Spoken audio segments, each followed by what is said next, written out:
গণতন্ত্রের বিকল্প, ভোটের অধিকারের বিকল্প ছাড়া অন্য কোন ব্যবস্থা মানবে না।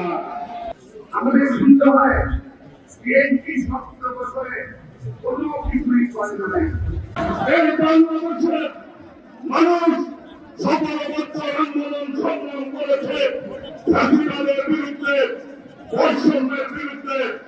আজকে এই বাংলাদেশের মানুষ স্বাভাবিক নিয়মে মেনে চায় ফ্যাসিবাদের বিদায় হয়েছে, স্বৈরাচারের বিদায় হয়েছে, গণতন্ত্র প্রতিষ্ঠিত হবে, এটাই স্বাভাবিক, তাই না ভাইরা? এখন তারা গণতন্ত্রের প্রক্রিয়া থেকে ভিন্ন প্রক্রিয়া অবলম্বন করতে চায়। তাহলে কি বাংলাদেশের মানুষ মানবে? বাংলাদেশের মানুষ এই মুহূর্তে গণতন্ত্রের বিকল্প, ভোটের অধিকারের বিকল্প ছাড়া অন্য কোন ব্যবস্থা মানবে না। যত তাড়াতাড়ি মানুষের ভোটের অধিকার ফিরত দিবে, তত তাড়াতাড়ি আপনাদের মঙ্গল হবে। তা না হলে বাংলাদেশের মানুষের অধিকার যেভাবে আদায় করতে হয়, বাংলাদেশের জনগণ সেইভাবে আদায় করবে ইনশাআল্লাহ। ওই ব্যক্তি আছে,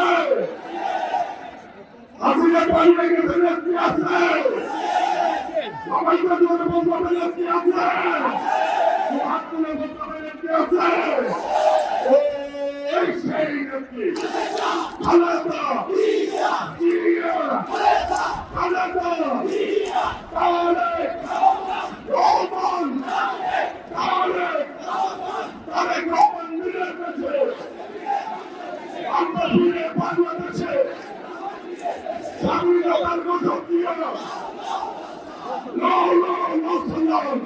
আজকে সকালে পত্রিকায় দেখলাম যে এক দল আমার দেশের রাজনৈতিক নেতৃবৃন্দ সংস্কার বিরুদ্ধে কথা বলেছে।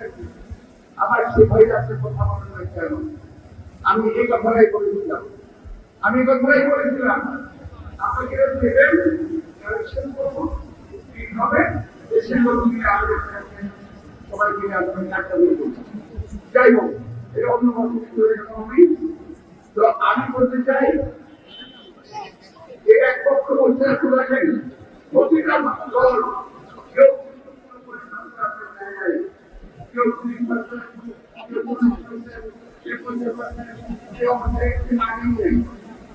আবার অনেকে বলছেন নির্বাচনই চাই না। তাই আজকের এই নির্যাতন হচ্ছে আমরা হাসিনার বিরুদ্ধে বহু কথা বলেছি, বহু কথা। আমাদের শুনতে হয় বিএনপি 17 বছরে কোনো কিছুই করে নাই।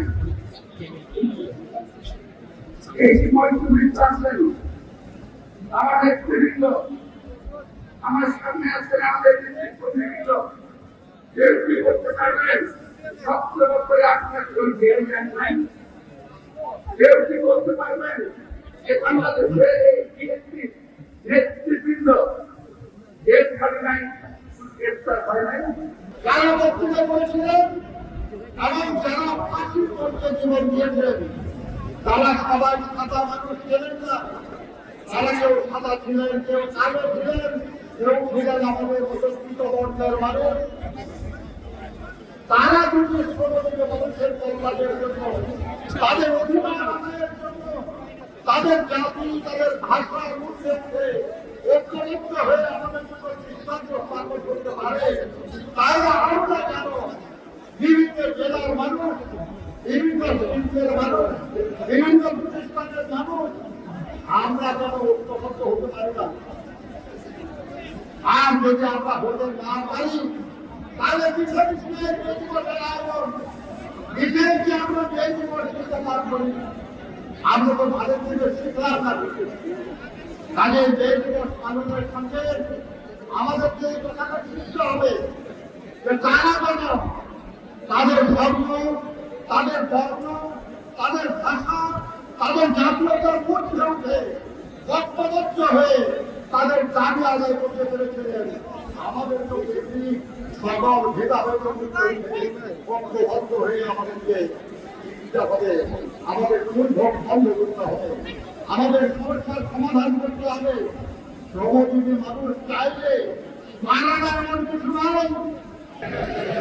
আজকে একটা পত্রিকা সোশ্যাল মিডিয়া তারা যে হারে লেখালেখি শুরু করছে গণহার বিএনপি ক্ষমতা 6 টাকা বিএনপির বিরুদ্ধে গণতন্ত্র বিএনপি একটি নাম এখনো অভিন্ন বিএনপির বিরুদ্ধে ষড়যন্ত্র আর গণতন্ত্রের বিরুদ্ধে ষড়যন্ত্র আমি এক প্রাকৃতিক মানতে চাই, এক মাটির মানতে চাই। তাই গণতন্ত্র উদ্ধার হলেই বিএনপির বিরুদ্ধে ষড়যন্ত্র থামবে অনুবাদ থামবে না। বিএনপির বিরুদ্ধে ষড়যন্ত্র এই কারণে বিএনপির অপরাধ তারা একটা সুস্থ অবাধ নির্বাচন চায়, জনগণের মালিকেরা ফেরত দিতে চায়, তাদের ভোটের অধিকার ফেরত দিতে চায়। ইদানিং এক সাংবাদিক বললেন যে আপনারা এই গণতন্ত্রের কথা এখন বলছেন কেন? আমরা 11 বছর বলছি কিছু